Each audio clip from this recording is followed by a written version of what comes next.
জম্মু কাশ্মীরের পর দ্বিতীয় সংখ্যাগরিষ্ঠ মুসলিম অধ্যুষিত রাজ্য আসাম। তবে কয়েকদিন পরপরই আসামের মুসলিমদের ওপর চড়াও হয় মোদি প্রশাসন। বাংলাদেশের নাগরিক অভিযোগ তুলে আসামের মুসলিমদের ঘরবাড়ি ঘুরিয়ে দিয়েছে মোদি সরকার। গত এক মাসে প্রায় ৩,৫০০ মুসলিমের বাড়ি ঘর বুলডোজার দিয়ে ঘুরিয়ে দেওয়া হয়েছে। বার্তা সংস্থা রয়টার্সের প্রতিবেদনে উঠে এসেছে এসব তথ্য। তাদের নিজ ভূমি থেকে উচ্ছেদের পাশাপাশি ঘটে বিতাড়িত করার ঘটনাও।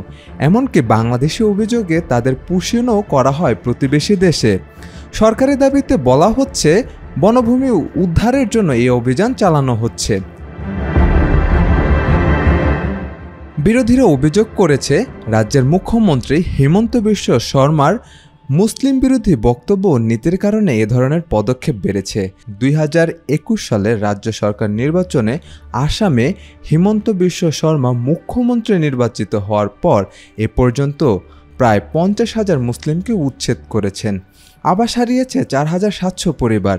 শুধুমাত্র গেল এক মাসে প্রায় ৩,৫০০ মুসলিমের বাড়িঘর বুলডোজার দিয়ে ঘুরিয়ে দিয়েছেন তিনি। ২০২৩ সালের আগস্টে তিনি প্রকাশ্যে বলেছিলেন, আমি পক্ষ নেব, এটাই আমার আদর্শ।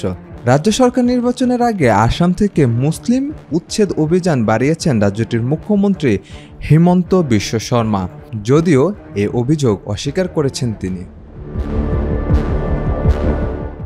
বিশ্লেষকরা বলেছেন, আসামের রাজনীতিতে আগে জাতীয়তাবাদ বিরাজ করলেও এখন সেটি হিন্দু জাতীয়তাবাদের সঙ্গে মিশে গেছে, যার প্রধান টার্গেট বাঙালি মুসলিমরা। এই পরিস্থিতিতে আসামে ও ভারত জুড়ে বাঙালি ভাষাভাষী মুসলিমরা নিপীড়নের শিকার হয়ে অনিশ্চিত ভবিষ্যতের মুখোমুখি, যেখানে ভোটের রাজনীতিতে তাদের অস্তিত্ব বিভাজনের হাতিয়ার হিসেবে ব্যবহার করা হচ্ছে।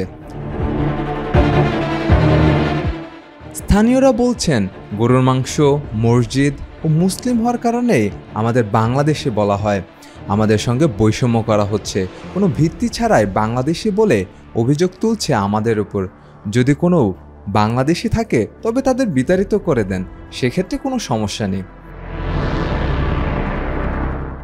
মানবাধিকার কর্মীরা বলছেন, রাজ্যে তৈরি হওয়া এই বিদ্বেষপূর্ণ পরিবেশ সংখ্যালঘু মুসলিম সম্প্রদায়কে নিরাপত্তাহীনতার মধ্যে ফেলবে। মোহাম্মদ সাজিদ আকরাম সৌরভ, আজকাল।